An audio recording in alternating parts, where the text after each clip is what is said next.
classical music, you know, and wow, what a difference. Good with the headset? Oh, God. That sounds good. Okay, so I guess we'll start off easy and you can go as long as you want on answering these questions Okay. and some questions I'll try and say answer it in 3 words or Yeah, something or yeah. whatever you Well, want. you tell me what you want, and, you know, otherwise I'll keep talking. So I imagine I'll start out with my name. Yeah.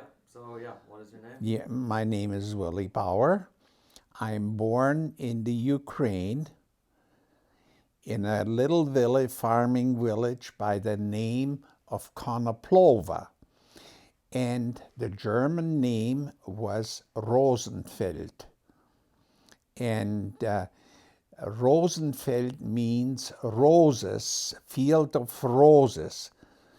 And Konoplova means field of marijuana. I have no idea, and I'm sure my relatives and everybody in town did not know the meaning of marijuana. And it's located about 80 kilometers north of Odessa. And they farmed grain, wheat, corn, watermelon. They also, of course, grapes. They all made wine in the fall when the time came. They made wine, and they had the in the it's a cistern, and the barrels are buried underground, and they would put the wine in there for storage, and they were all wooden barrels. And we as kids, we couldn't wait to drink the juice, but we usually paid a dear price for it, you know. We had the runs, we got sick, but it tasted so good. Did you ever smoke marijuana? Never smoked marijuana. Not once? Not once. I never took drugs in my life, you know, and I have never taken even any medication, not even aspirins, until I had the heart attack. And I stayed away from drugs completely and from alcohol. And the reason I stayed away from alcohol is when I bought my first car, and the insurance agent, he says to me, Willie, I want to ask a few questions. And I says, okay, Harold. He says, well, do you speed? I says, well, Harold, I cannot guarantee you that I won't speed when I drive the car. And then he says, do you drink? I says, no, Harold, I'm not drinking. And I stuck to my word. I never touched alcohol other than socially when I was not driving. And that is part of the reason I was the guy that the friends relied on to go to parties, leave from parties, and they know if they got drunk, they were safe. Willie would take them home, you know. So that is that is my life. But we left the Ukraine in 1944 as the Germans were driven back. Yeah, so when did you move to Germany? We moved to Germany. First, we moved to Poland from the Ukraine, and then You from and your family? yes, with the family, and from Poland towards the end of the war in 1945 in January, we were heading back to West Germany ahead of the Russian invasion. As the Russian invaded Berlin, we were ahead of that, and we went to Germany. And we made it. We were shot at. The Spitfires used to come and fly over us. We had a horse and buggy, and there was only my mother, my grandmother, and my two brothers, and many of the other people from our village. And the Spitfires used to come and strafe us, and then there would be a leader, and he was aware of it, and he would ride on his horse along the road and say, "Get into the ditches." So we would all dive into the ditches, and when the shooting was over, the planes were gone, we took the dead horses, and they were cut up for meat, and they were eaten. Nothing was thrown away, and it wasn't very. It was not very nice, and it was a very, very cold winter, and of course we made it back to West Germany under the British sector. We were in the British sector. And but before the Brits took over, we lived in a smaller village also in Germany, and the mayor, he was a real Nazi fanatic, and the war was almost over, and he used to have us kids march past him, and if we didn't greet him with Heil Hitler, he'd tell us to turn around, he'd give us a slap in the face and tell us, "Don't you know how to say Heil Hitler," and make us do it over again. And there were no men around. They all were taken at the end of the war. They were taken. The Germans couldn't care less whether they were cripples or blind or whatever. They would draft them into the army. And my dad was taken too, and never to be seen again for 37 years. We didn't see my dad. We were not sure if he was even alive. And so our mother worked on the farm, and we as kids, even if you were 8 years old, you helped on the farm. You worked on the farm, and they gave you potatoes or carrots and so on and so forth, And it was, despite of the hardship, we as children still had a lot of fun, We had, of course, in Germany, soccer is very popular. The boys all played soccer, and we had we would take a sack and stuff it full of hay or straw, tie it up together, and that's what we used for a ball because we had no real soccer ball. And of course, we played barefoot. And you were so used to your feet being without shoes, they were just as tough as leather. So it didn't matter. And it was fun, you know. But I remember one instant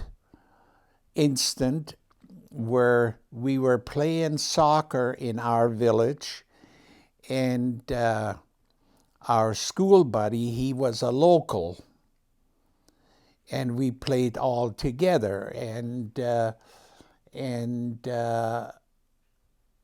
all of a sudden, I don't know whether we bumped each other, and he was saying to me, he says, "Du Schwarzmeerschwein," which means Black Sea Pig. He called me. But I didn't pay any attention to it, you know, it didn't bother me. But my uncle, he was standing behind the gate. He was watching us, and he said to all of a sudden, he says, "Willie, come on over here." I went over him, and he said to me, "Willie, what did Heinrich say to you?" I looked at my uncle. I couldn't even recall. He said, "He called you a name." And he says, "You don't let anyone call you a name, that particular name." He says, "You don't allow them." And he got me so excited and aroused, you know, and I turned around and I went back and punched my friend right in the kiss. And he fell down. And then afterwards, my uncle says, he says, "Willie, that's how you handle it, but you don't let anybody call you a name." How old were you there? I was, at that time, I was about 7. 7 there. Eight, Punched him. eight. Beat him. 8 Yeah, people eight, and punched him. eight, yeah. And, but my uncle was, he was he was very smart. He used to get the kids from our village, from the Ukraine, he used to get us together, and we had no choice, you know.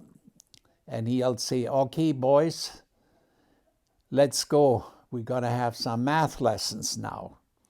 So we go into his apartment, and then he'll teach us math. And most of us were very good at that. We were compared to the local kids, you know. He really drummed it into us. And it gave us an advantage. Nowadays, I think maybe not really that good of an advantage, because we really sometimes took advantage of that by blackmailing the local kids, because they did not know the math and we knew the math. So they would say to us, "Well, can you help us? Can you do it for us?" And then we would say, "Yes, if you give us sausage, if you give us food, you know, we'll help you, you know." And they would do it, because they would go up into the smokehouse, would haul a sausage out. They get the key from the parents, haul sausage out, or into the fruit apple area, and give us apples, because they did not know the math as good as we did. So we maybe that wasn't right, but we survived. Nice. How many languages can you speak? And which languages? I can speak German. I can speak English. At one time in my life, I could understand and even speak a little bit of Ukrainian, but not anymore. And uh, I, you know, we, I tried to learn some Spanish, but I didn't. I didn't. So those are the basic two languages. Why did you want to learn Spanish? Uh, The women? I used to have I used to have a girlfriend in Calgary, and her parents didn't speak English, and the only language they spoke was Spanish, you know. And her mom was a damn good cook. You know? So that's part of the reason. But I never did learn because she spoke English. So Where was she from? she was from Spain. She was from around Naples, you know, and like so many in Calgary, they were immigrants, and you associated with them, and you know. Yeah. Nice. Oh yeah, so you said you didn't see your dad for 37 years. No, And then what happened? So how old when he left when you were 8? he When in the army? no, he got drafted into the army towards the end of the war, and he was taken prisoner of war, and he was. My mother found that out later. He was on the train to be shipped back to West Germany, but he had the boils. And the Russians would go through the train to sort out the prisoners. So the ones that were healthy, they would send to the West. The ones that were not, they would hold back. But what the Russians, what my dad did, he did not tell them that he was born in the Ukraine, because that way it would have been an automatic Siberia. And his friend that was released, he didn't know himself that my dad was not born in Germany. He said to my mother, he says, that's impossible, Emma. You know, I talked to your husband. I talked to Henry, and he told me where he was from in Germany, and he says I can't believe that he was not born here. But I guess my dad had a good understanding of where his forebears were from. And that's what he kept telling to the Russians, kept telling him and telling him. But like so often, the system, the Russian communist system, operates on you know, you tell on other people. So somebody must have recognized him in prison and said, "Oh, he is born in the Ukraine." So then they shipped him to Siberia, and he spent 37 years in Siberia. He was sentenced first to 10 years of hard labor. And then when he was released, he worked in a machine factory. And then because he was a farming background, he knew machines, he knew the mechanics of it, and that's where he worked. And of course, he survived. Oh, oh, somebody's cutting the grass. Yeah, second yeah, maybe. He's just going along with yeah. the thing right now. Sounds like a chainsaw. Sounds like it. It Chainsaw. doesn't sound like a. No, it could be a snipper. What's it Or a called? tree trimmer. Trimmer.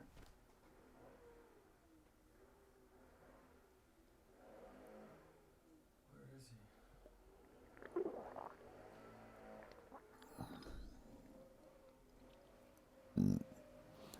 Oh, there. Oh, he's an air blower. Oh, an air blower. Oh, Okay, he's walking by though. yeah.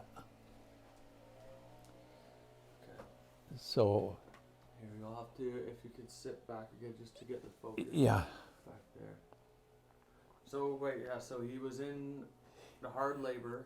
He was hard labor. And what did you have to do during the hard labor for that? In hard labor, they were cutting trees in the bush.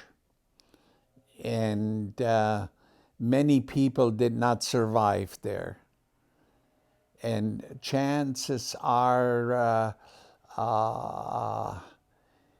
he would not have survived either, but most of those country folks were very sturdy, determined people and survivor. And we did not know he was there. We thought he had died. We had no idea he was still alive until 1977, when we first got word that he might be alive. How did And you find that out? we found that out through the Red Cross. The Red Cross is very helpful, and they kept uniting families after the war, but they couldn't unite a lot of our families from the Far East.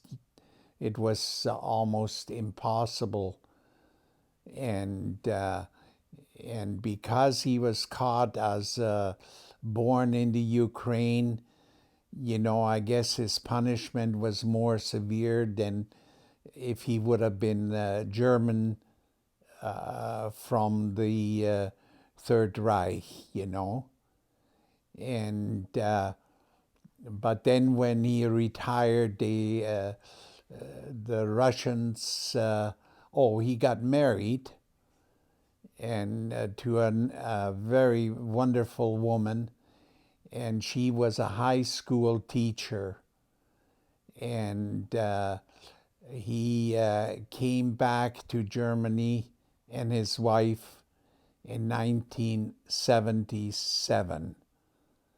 And all he had was a little suitcase with two aluminum plates, a knife and a fork, and not even a change of clothing. And that's all he brought back with him from Siberia, from Russia. And no pension or anything. But of course, the German government made sure that these people were looked after, and he got his pension and the benefits. And the only problem was that he only lived for about 5 months in Germany. Did you meet him again? Yes, we met my dad. We had a holiday planned for June, end of June, and then we got a letter, and it said, your dad is in West Germany. So it turned out to be that Annie and the girls, Janet and Carmen, we were going over to Germany for a visit that year. So we met them, and Annie has a cousin in Ulm where my dad and his wife were staying, and Ida is her name, and she was just absolutely fabulous. She helped them in any way that she could, and they were all settled down. But the only problem was, like I said, he didn't get very long to enjoy it. He passed away 5 months later. But his dream was always to make it back to West Germany. And how old was he when he went back to West Germany? He was about 75. And then he was there for 5 months? Yes. And he saw you within those couple months? Yes. And we were lucky to see him alive yet, you know. And it, of course, after all these years, you know, after 37 years not seeing him, you know, it was an emotional meeting.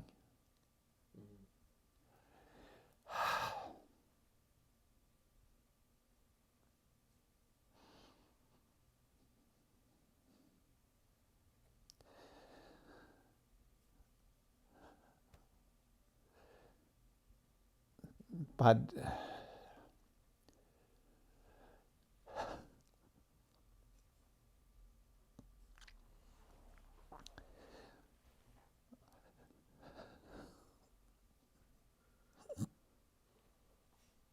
It's good you got to see him though. yeah, but my mother was a very strong woman.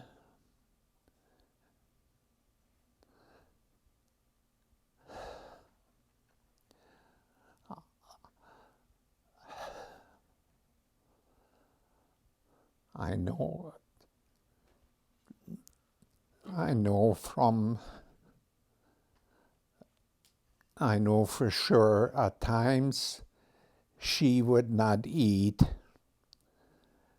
but she would make sure us three boys would have something to eat. And it always upset me. I know at one time the preacher in church, he was given a sermon and he was talking about stealing and how it is a sin and so on. So after the sermon, I talked to him and I said to him, I says, you mean to tell me that my mother will go to hell because she stole food for us kids? And he says, Willie, what do you mean? I said, well, that's what your sermon was all about. And he says, no, I didn't mean it that way. I didn't mean it that way. And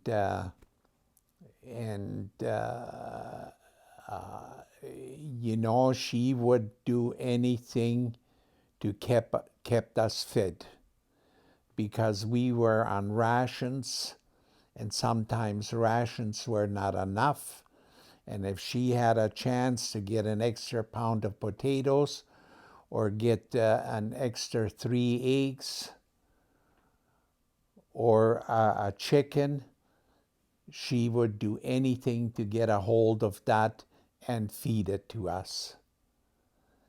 And because she was a survivalist, and she's always been like that. And I found, and Grandma looked at her And of course, she didn't speak English. So in her German, she says, "No, you're completely wrong. That's not how much it is." And the cashier says, "Well, Oma, that is what the what it shows. That's how much it is." She says, "No, I don't owe you that much. I'm not going to pay you that much." So then the cashier was so frustrated, she rang it through it again.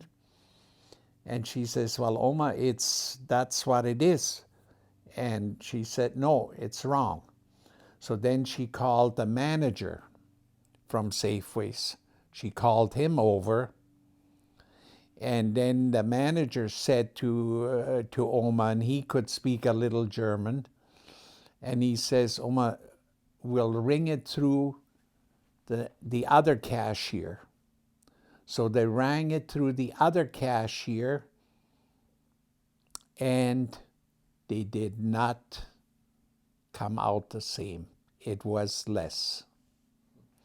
So he apologized, and everything else, because the one cashier basically accused her of trying to cheat them. And but Grandma was very good in math too. She knew exactly how much 1 and 1 was, and there was no two ways about it. And with the like where Oma had to get for the portions of food and stuff, how did that happen? Just because there wasn't enough for you guys, or No, there wouldn't be enough, Matthew. See, we were allowed after the war ration cards, and the ration cards allowed you to have so many grams of butter, so many pints of milk, and so much bread and so forth. And there was never enough. I mean, we were 3 boys, and we were always hungry, you know. And but somehow or another, she always found the extra butter. She found the extra eggs. She found the extra chicken somewhere, and she used the milk for the farmer on the farm. And while she was milking, on the side they had these doors cut out where they threw the manure out. But she had under her skirt, she had a cup that she hid under her skirt. And she was milking the cow, and then she would scoop up a cup of milk and hand it to us. And we'd be outside on the other side of the door where she was milking, you see, and she would give us that milk, which meant that was above what the quotas were for her. And on top of it wasn't skim milk or anything like that. It was the butter and everything was in it. So this is how you survive. And if they had a chance to get a hold of a chicken, they wrang its neck, and the farmer wouldn't be any the wiser of it. Or if they had a chance to get into the farmer's smokehouse, where all the sausages, where all the meat was hanging to be smoked, they would grab a piece if they could get a hold of it, if nobody was around. But this is how they survived, and particularly the mothers. There were no fathers. Out of our village, there was only one man left, and he was a cripple. And he was my cousin's grandfather. And he was the only one that was left from our village in of the man. You know, the rest of them, they took him into the army, and most of them were never to be seen. You know, but he the women were, they had the children, and some of them had they were in our village. I remember one family, they had 11 children and definitely no man to help and work, but they were survivor. They survived. They worked in the farms, you know, and they always made sure that they, you know, with everything going on, that they had an extra carrots, rhubarb, whatever was growing there, that they got some extra from the field and take it home, you know. That's what Oma did. Yeah. And but we were always, you know, most of us at that age, we were always hungry, you know. And we used to get the farmers' boys, they usually had money. And then when we go to school, they would stop at the bakery and buy a bun. And of course we say, well, you give us a part of your bun, you know. And they say, no, the hell with you guys. I'm not giving you a bun.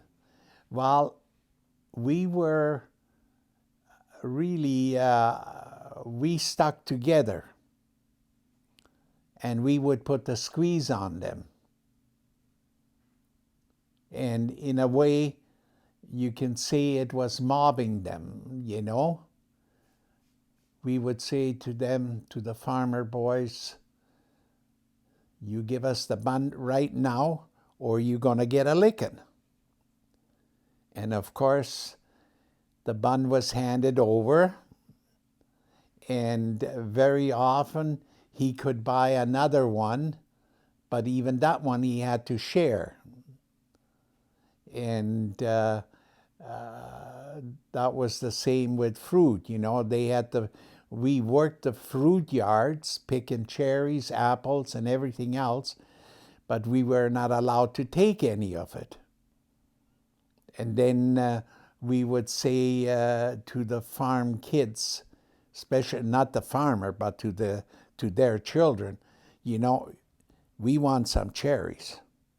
They say, well, we can't do that, you know, they're on the tree. Well, you go in and steal them. You go in and pick them. Your parents will not say anything to you. You go in and pick them and bring them out to us. And they would he and haw, but at the end, they had some math to do. They needed help, so they would go and get the cherries for us, or the apples, or the pears. They get them off the tree, and we have a feast. So that's the way it is. Nice.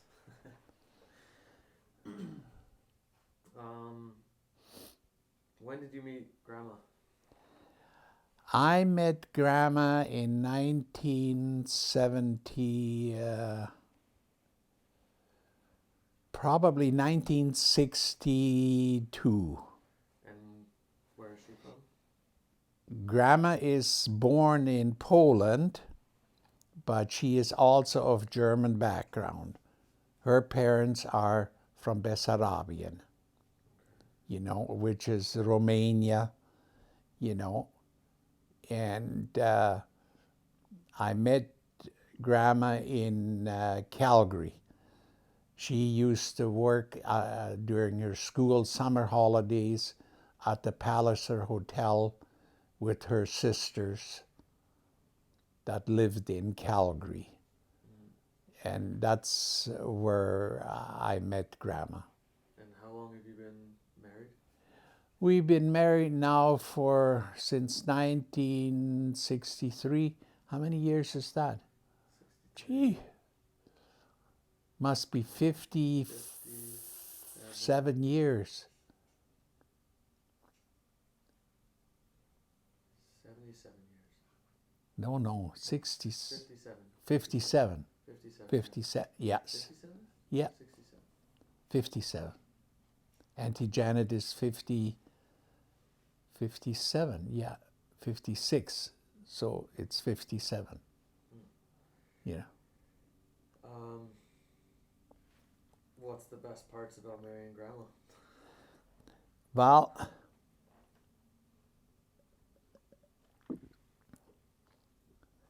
the best part is she is a wonderful woman. Wait, before we get into it, I'm gonna switch the battery just in case it dies on it. Yeah. Because this one, yeah, this one leave it there. So yeah, the best parts about marrying Grandma. She's a wonderful woman, and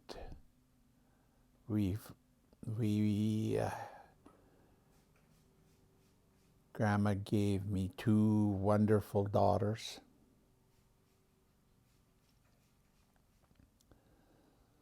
And the youngest always said, "Well, Dad, don't you wish I was a boy? Dad, you wish I was a boy?" I said, "No." Oh.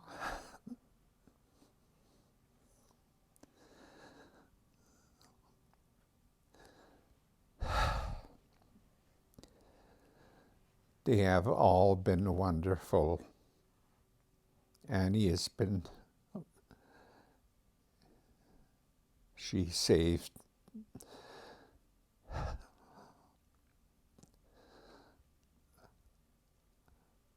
my life a number of times. And sure, we have our arguments, but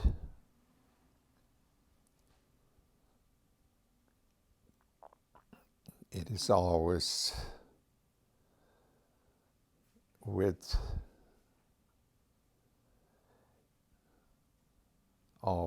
love.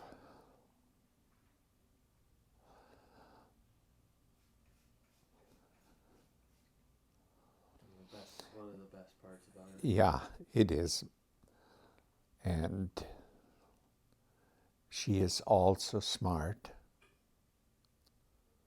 particularly when it comes to figures. And I don't mean her figure, I mean numbers. She knows her numbers. And she's also very honest. And that is important. And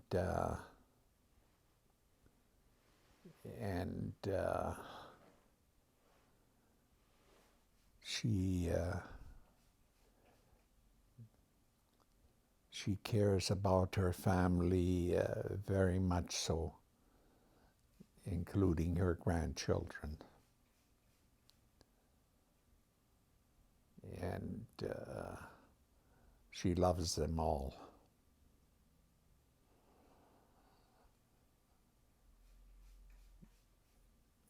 But sometimes life is is a little bit difficult, but we always made up and always straightened things out. And I know she is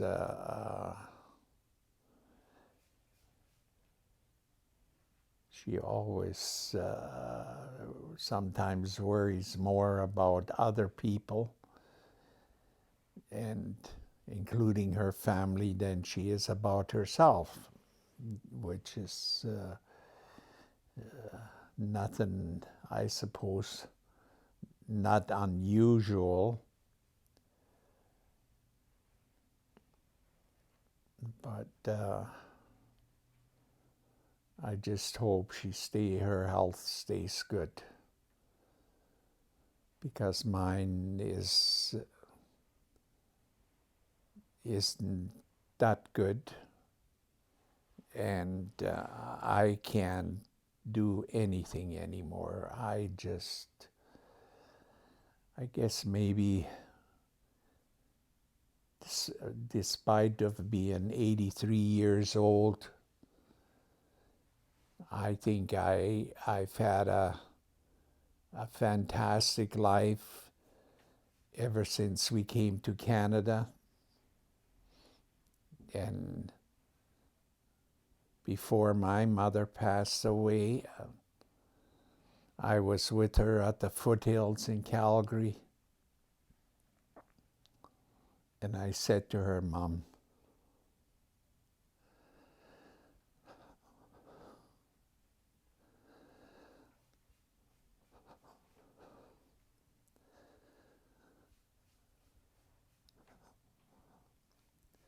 the best thing you did for us, 3 boys, is to bring us to Canada."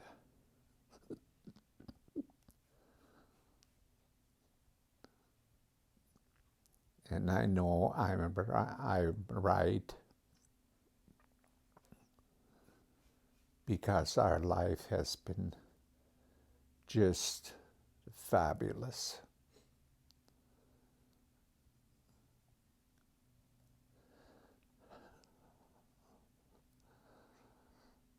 And I will be forever thankful to Canada for accepting us.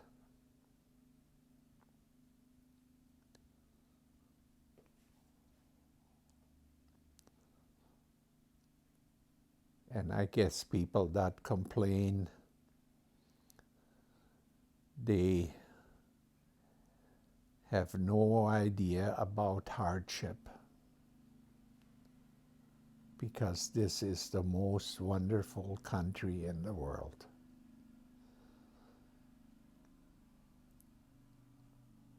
And I would never want to live any other country than this country.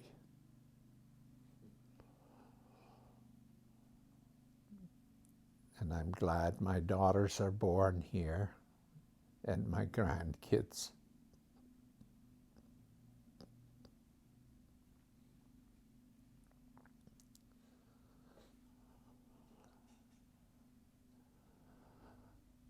I became a Canadian citizen in 1957, and as soon as the 5 years were residential requirement was up, I got my Canadian citizenship,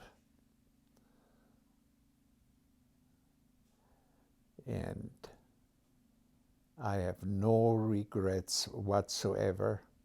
I have never mind paying the taxes, because this country has been just wonderful to us and our family. So sometimes I wonder why people complain.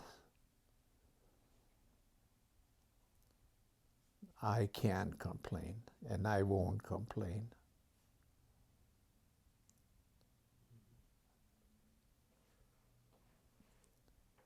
But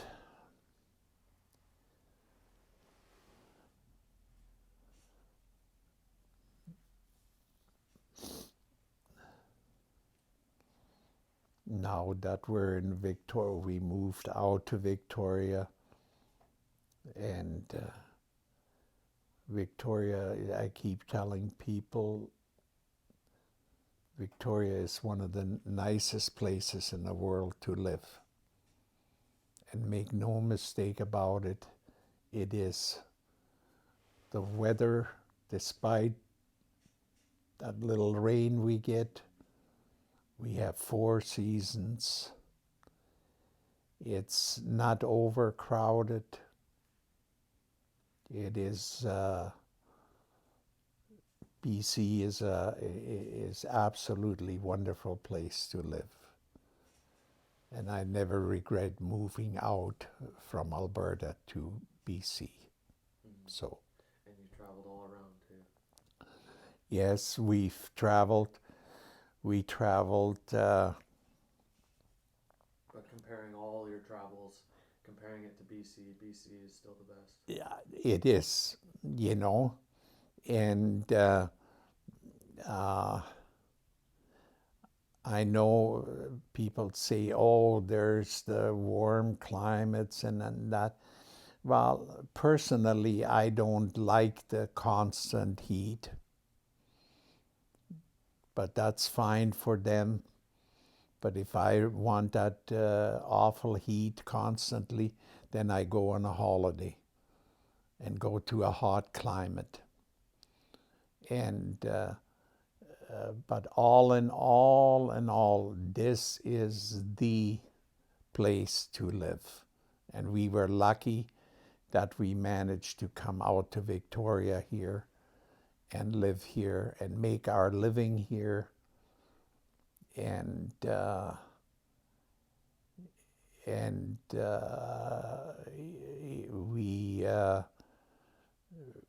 we never regretted it.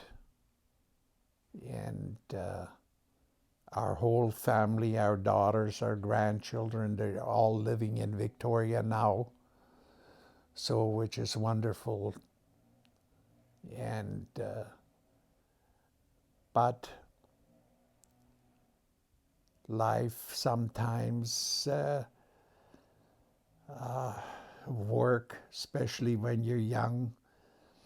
You have to go sometimes to other places in the world to earn a living. There's nothing wrong with that.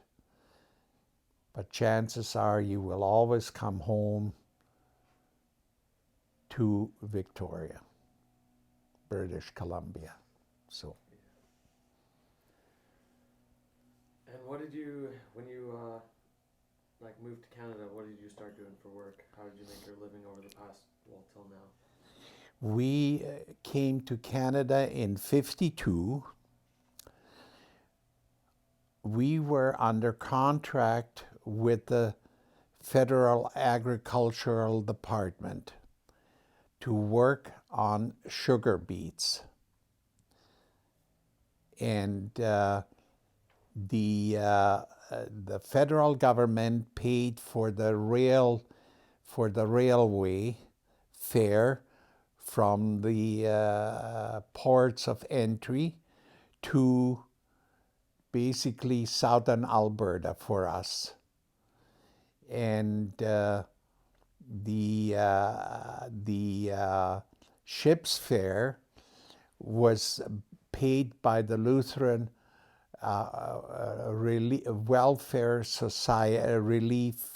Welfare Relief Society. They picked up the ship's fare, and we came on a 2-year contract, and if we fulfilled the 2-year contract, then the federal government forgave the loan to come out to Alberta, the railway fare. But the fare for the ships to the church, we paid them back.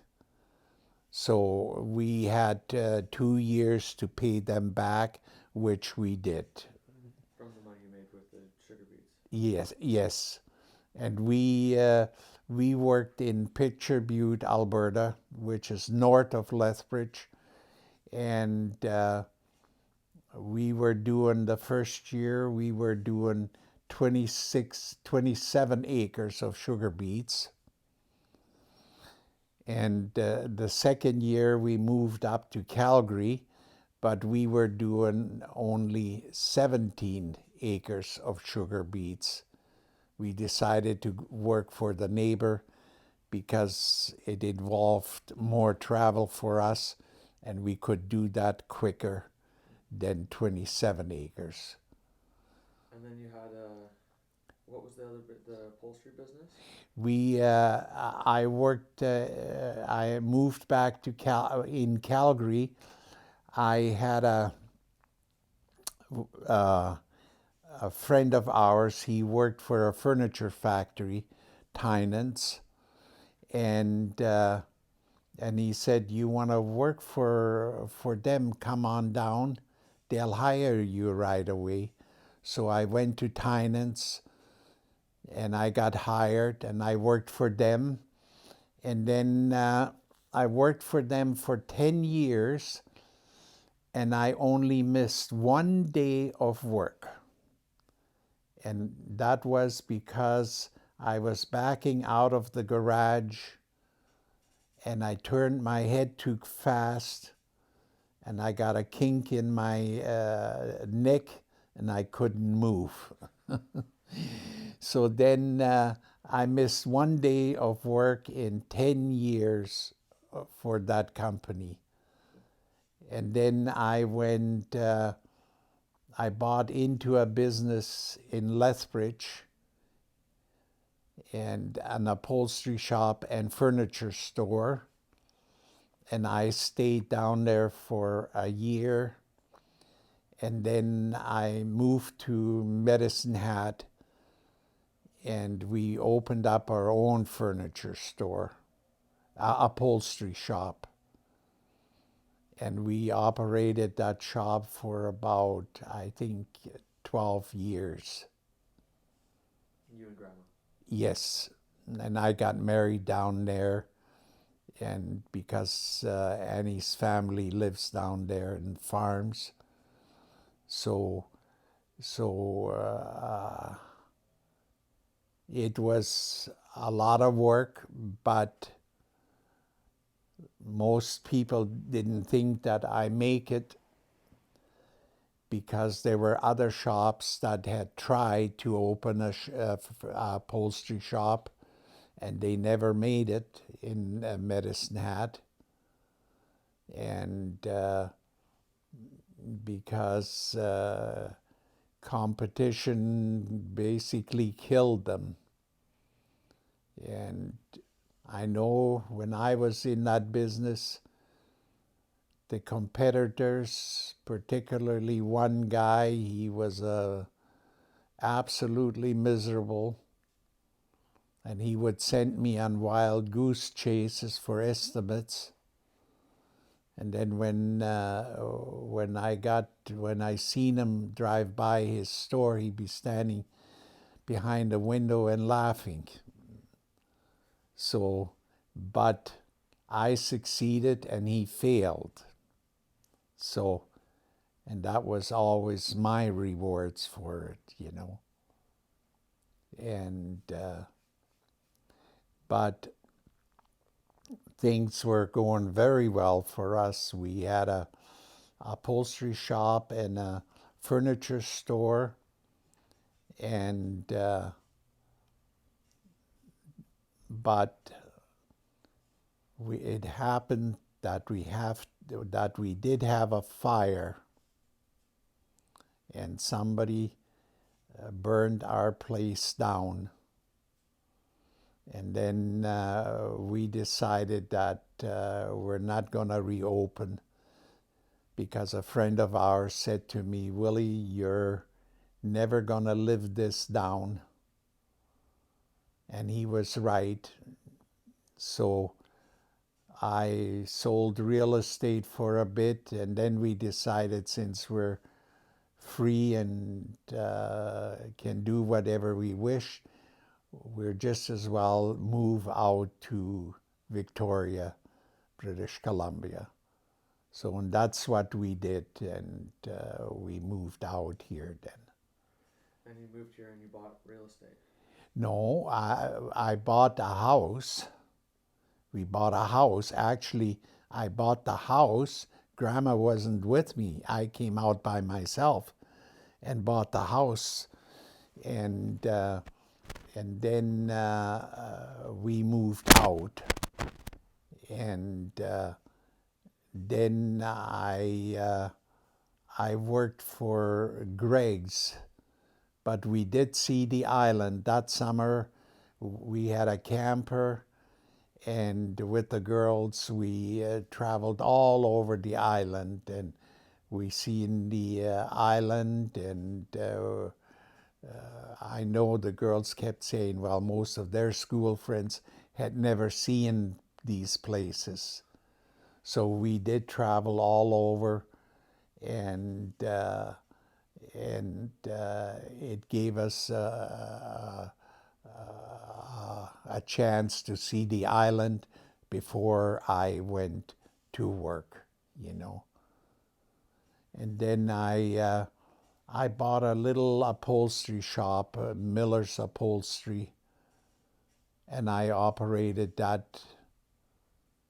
But Murray Scott from Greg's Furniture, he always used to come around, and he would say, Willie, come and work for me on the ships, you know, you'll enjoy that. I said, no, I got a lot of work here. I don't need to go on the ships to work. But then eventually I wound up working for Murray Scott on the ships, but only on the fall during refits. And I got to travel all over the world, basically. And it was nice because we did a lot of the work were done while the ship was cruising. So we got to see a lot of places, and with our travels. Where did these ships go? They went through the Caribbean to South America, to Europe, to Fiji on the Pacific, yeah. And they went all over the world, you know. And it was tougher later on because they would work in the shipyards only and not as they were running. So that made a big difference. Better to travel around. Yeah, yeah. So I enjoyed those years too, and it was I got along with Murray Scott, and I got along with the managers from Cunard. They were also fantastic. You know, they would do anything to help me come on board the ships, and I was very lucky. I always had my own private room, and but the hours were long, but it didn't matter. You know, you were there only for the most 2 weeks, and then you work about 10, 12 hours a day, 7 days a week, and that never bothered me, the work, you know. So I enjoyed it, and we always had good crews with us that were helping us. So that made it fun, you know. So how many countries do you think you've been to? Oh, I Matthew, I would say I've been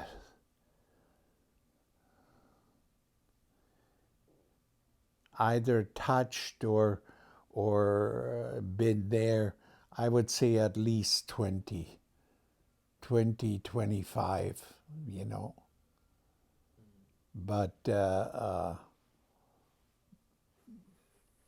you know, they were all nice to see, and but it's always when you're in port, you know, that you don't spend much time there. You just Oh, this is 25 countries with just the ships. yes. What about, do you think in total, how many countries you've been to?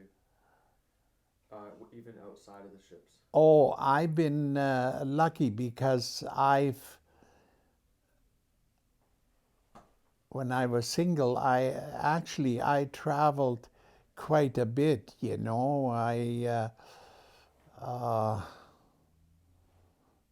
I would say altogether maybe 25, 27, you know. Yeah. But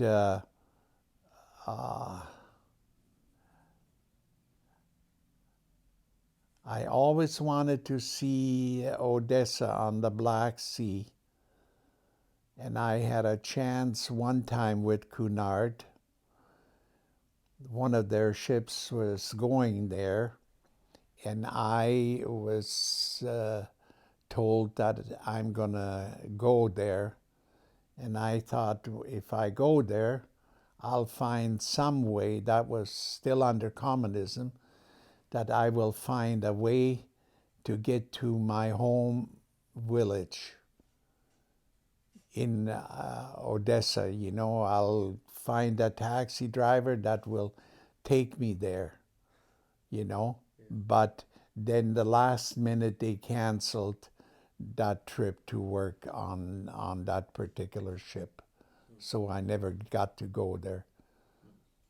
But I made it there. I made it in 1939. I made it. We took a ferry from Odessa to the Crimea, and I have an uncle there, and my mother and my grandmother. We went there to see them, and I never had a chance to find out why, but I have a feeling it must have been my uncle's wedding, because I met them in 1977, his daughter, and I think that's when it happened. For that reason, we went there, because Mom kept telling me, "Oh, you know, you had so much fun always on the ferry when we went there." Yeah. So I think that's what it was, you know. But it was nice meeting my cousin, which is my uncle's daughter, and her family, and we're still in touch to this day, you know. So that's the beauty of computers, and you can communicate, although I don't speak the Ukrainian language, but you can communicate. Yeah. So So what do you think about new electronics compared to old electronics? while this, I think it's fantastic. I think the new stuff is absolutely fantastic. Everything that's new, you know? And I'm not about to dwell all the good old times. Well, the good old times, I didn't have good old times. I had times. My good old times are now. And And I think it is hard when you're my age to even keep up, you know. If it wasn't for the grandkids and our daughters, you know, we'd be lost completely. And and that's the reason I think it's fantastic, you know, the new stuff, the new gadgets. Anything that's new is fabulous, you know. Just because you can communicate easier. Exactly, you know. And I know it's. I used to communicate. My way of communication was, just to give you an example, when I went to the Ukraine in '77, I met this young lady in Vienna, and she said she worked on a cruise ship, and she says, "Well, Willie, do you speak the Ukrainian language on the ship?" Well, she says, I point, I scribble, I do this, I do that. I says, that's exactly what I'm going to do. And I had no problem doing it, you know. All you have to do is be willing to do it. And you can communicate with anyone in the world if you're willing to swallow your pride, you know, and you don't need to think that you're stupid or anything. So you communicate by scribbling, pointing, you know, drawing pictures, and that's how you communicate. You said a long time ago the importance of going to communicate with random people when traveling. Yep. And what's the importance of doing that? One of the most important thing is communicating with strangers is to be interested in what they say. Okay? Be interested in what they do. Because once you start a conversation like that with them, and they realize that you're interested in them, then it's easy to communicate and tell them your side of the story. Okay? But if you don't want to open up, they're not going to open up either. And it is a matter of being open to people. You know, I know, for instance, I know somebody. He was a nut about hockey players, and he tried so hard in Medicine Hat. They have a junior team, and he tried so hard to talk to the players and communicate with them. And there was no way that he could. He just could not. So one day he says to me, Willie, how come you're able to talk to these guys and they talk to you and they will not give me even an answer when I ask them a question? And I said, what you should do is communicate with them and not call them a name right away. You know, saying, you stupid fool, how come you missed that goal? You know, I says, you don't start a conversation with somebody, you know, that you want to talk to, and you tell him what a stupid guy he is missing a goal. He'll walk away on you. And, you know, and that's exactly it, you know.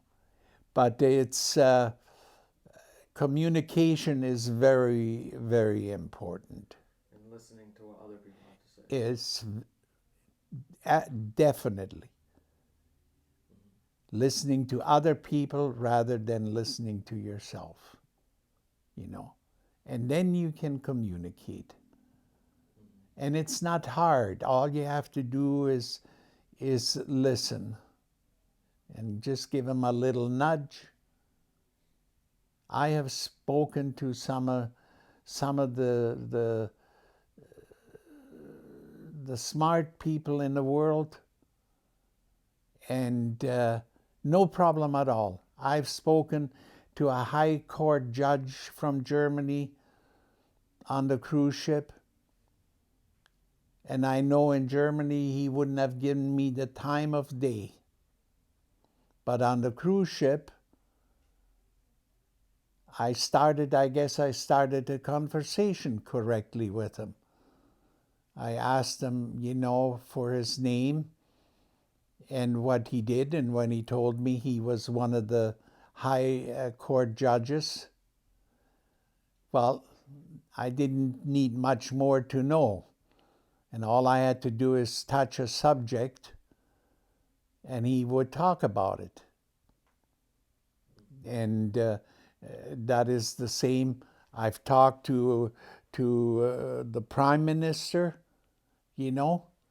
as if he was a friend of mine, And every human being is that way.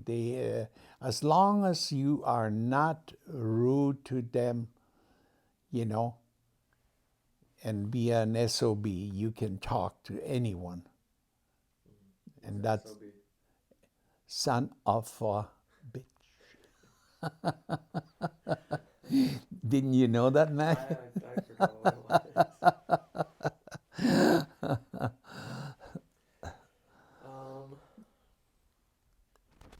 What are the best? Why for people that are thinking about traveling, that haven't gone traveling? Why is it important for them to go traveling if they have the opportunity to? If they have the opportunity, it opens up a brand new world to you. I always say, don't look behind, look ahead.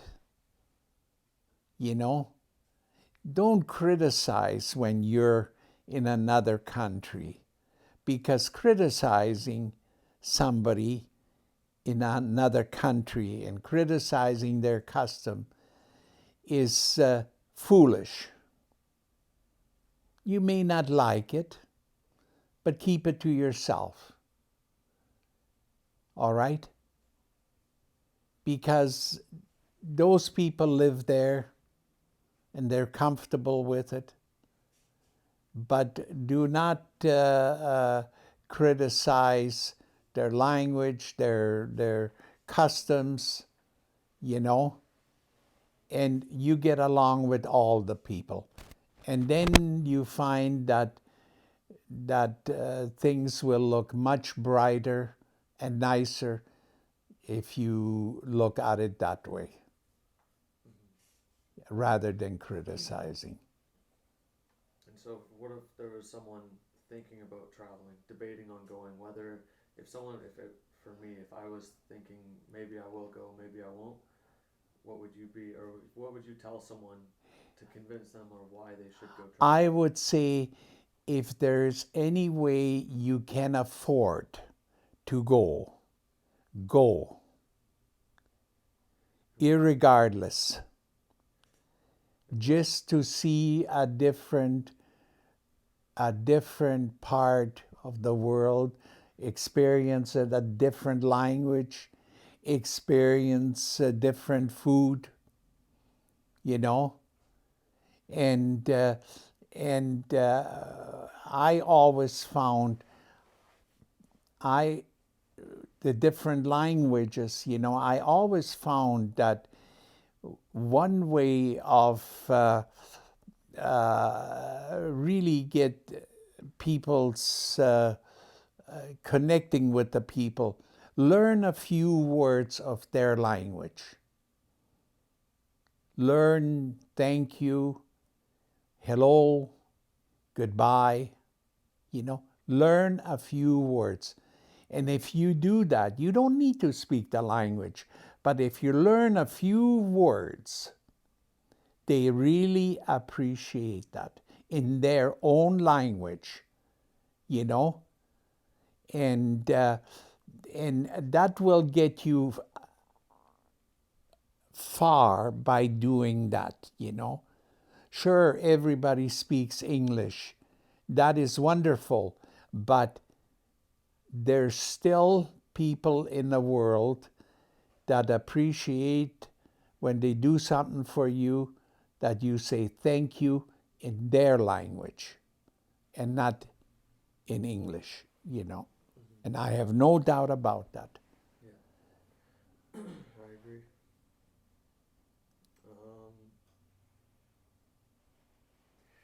How do you balance travel and saving money? Make sure that you have the money to do what you want to do. Save your money. If it takes you a little bit longer, save it, and then spend it.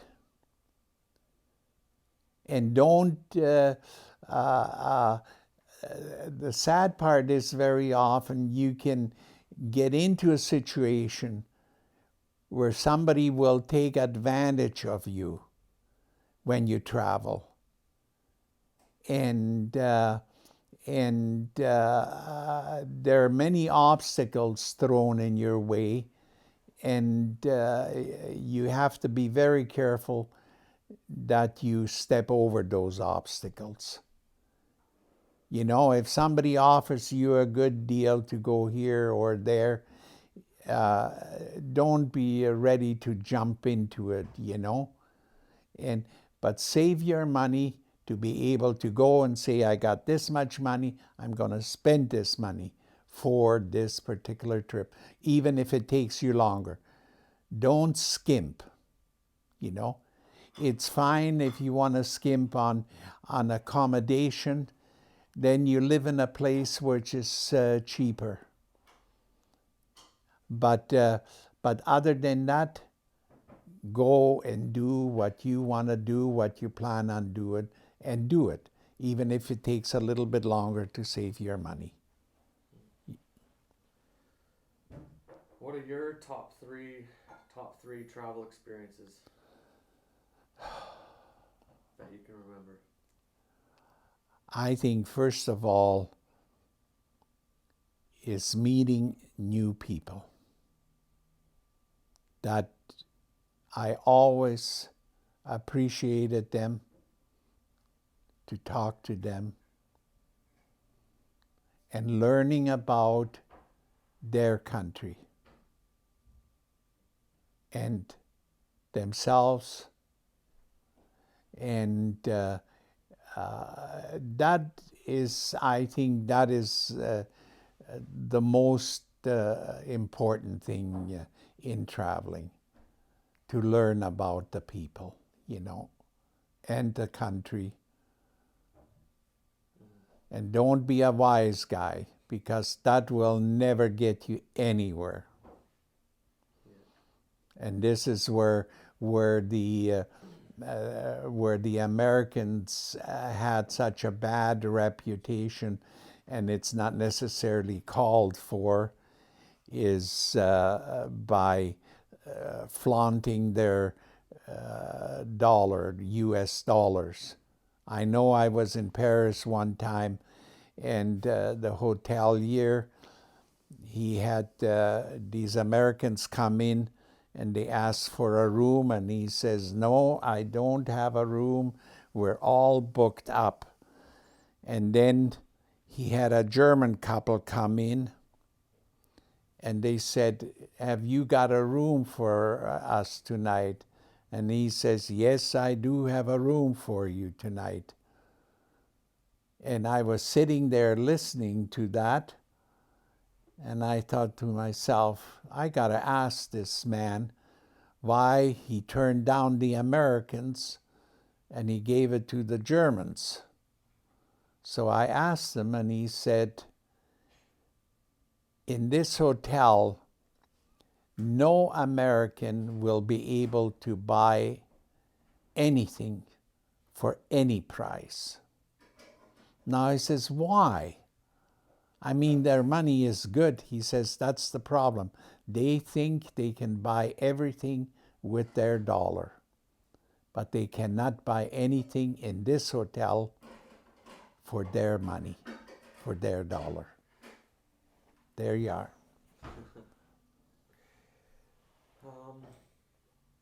Wait, Grandma, you gotta be quiet. You can hear all that. Pardon me? You gotta be quiet. You can hear all that.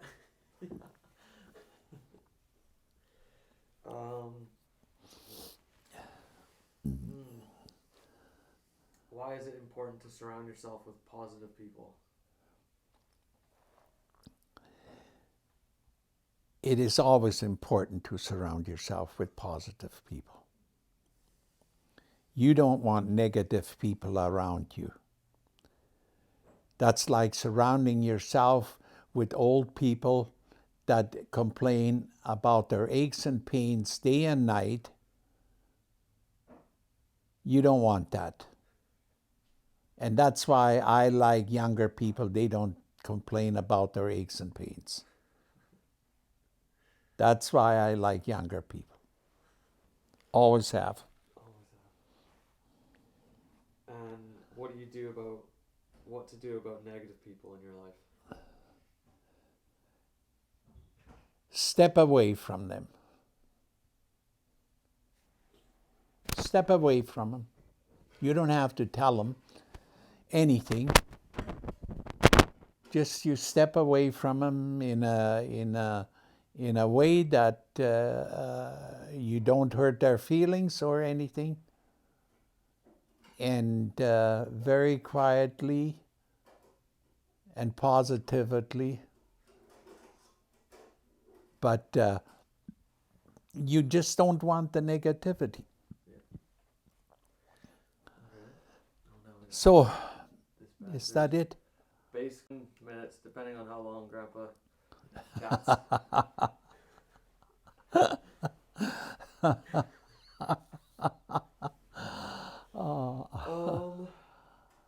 Because you were answering questions without even me asking them, like, so I skipped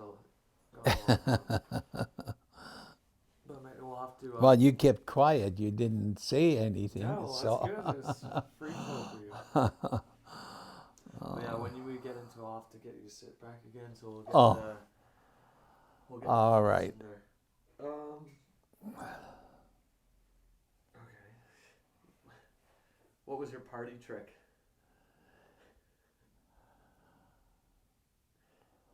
If you had any.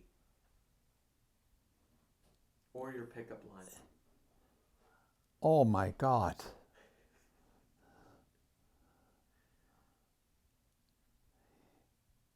You know, I never had a particular line, but I would say,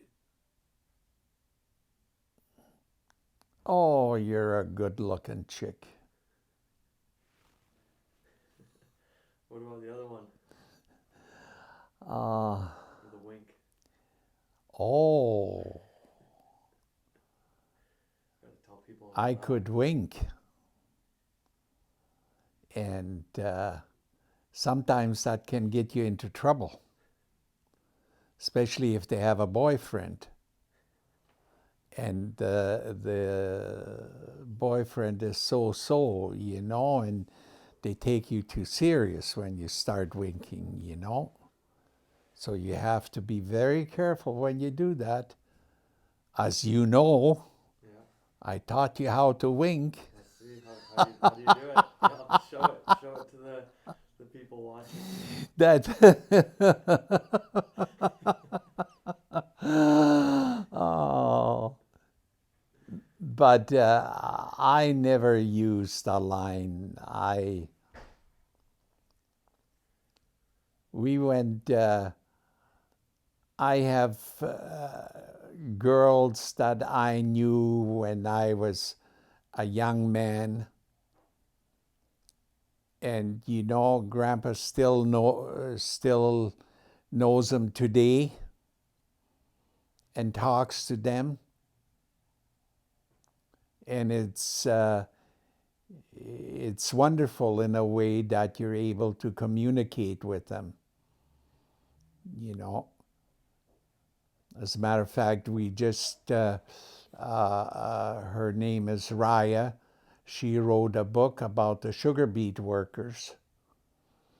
And I know her now since 1953, 54.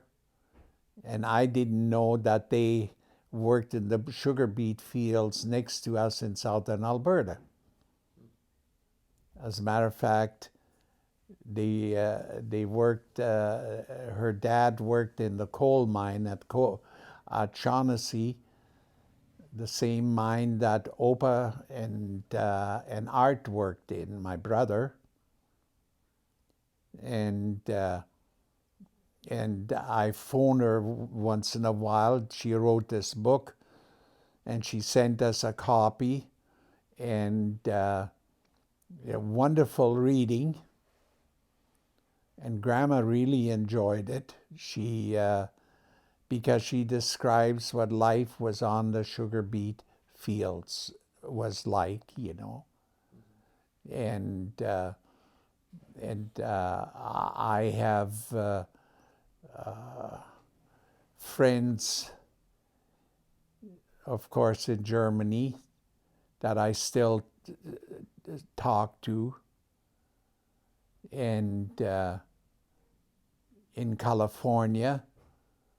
I don't see them, but I used to pass through LA, and I would phone her, and we meet for a coffee, or she invite me when the layover was longer, invite me to her place for dinner, and we would have a great time with her and her husband, and have dinner and have lots of laughs.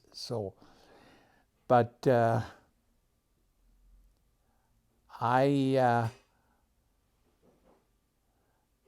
I've made a lot of friends over the years,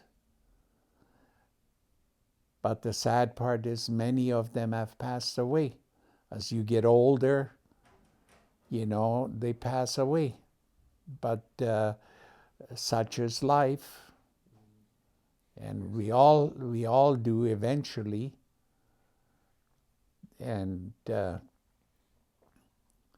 I was never afraid of dying. I was in the hospital last year, and the doctor, he basically told me that this was the end of your life. You may as well say goodbye to this world. And I says, Doctor, that's fine. I'm not as scared at all. I had a good life. I'm not worried about the least bit. And I think he was surprised. The only problem was he gave me the wrong information, because I have outlived 2 other specialists that I outlived, with my sickness. But all in all, I didn't have any problem until I was about 62, 63. We never were sick one day in our life, so. But last couple simple ones. yeah. What's your favorite food Grandma makes? My favorite food that grandma makes, I like pork chops. Mashed potatoes, with mushroom sauce. Nice. What about the worst food Uh, that you're tired of? I'm never, I will eat anything, Matthew. I never am choosy about the food. I may not like some of it as much as as chops or steak or anything like that. But I will never refuse to eat whatever grandma makes, you know. What about tomatoes? I love tomatoes, except I was in the hospital in Poland when I was a kid. I was about 6 years old. No, I was, yeah, 6 years old or so. I was in the hospital. And there was a number of kids, and of course it was during the war. And all they served us was tomato soup. Tomato soup for lunch, for dinner. There was nothing else there. So they fed us with tomato soup. I guess they grew a lot of tomatoes there. And oh, I hated tomato soup. But tomatoes themselves, I like. I always liked it. That's good. And cucumbers. What else is there? Oh, yeah. What about the what you told me before about how much you make? You gotta, just get the focus. You remember that? How much you make? Yeah, remember? Oh, you know, I keep saying, including you kids, it's not how much you make, it's how much you keep from what you make, which is important. This has always been our motto, Grandma's and I. It is how much you keep from what you make. And even if you make $1, even if you only put away 5 cents, all right?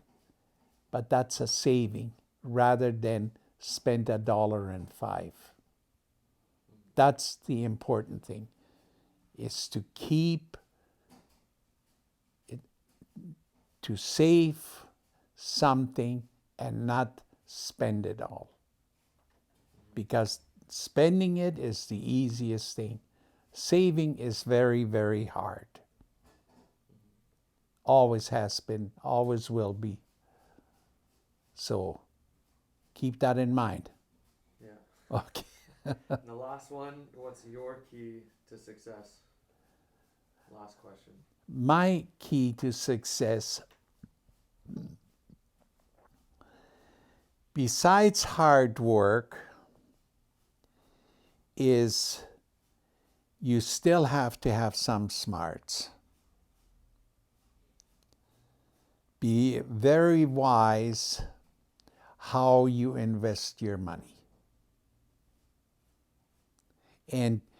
And by that I mean is don't give your money to somebody else to invest. Invest it yourself in yourself. Whether it's real estate, whether it's buying a life insurance, a life policy, all right, or buying a rental property. But don't give it to somebody to go and squander your money, you know, because he has a title behind his name. That's the important thing, Matthew. Yeah. And what about besides the money fact? Key to success and being happy, I guess. The key is definitely being happy in what you're doing, you know? you gotta be happy in what you're doing, and if you're not, then don't do it. But if you're happy in what you're doing, you're gonna be successful. And enjoy what you're doing. That's important too. Oh, that's Nicole probably. So, I think that's okay, Matthew, I gotta go in the boys' room. Disconnect me.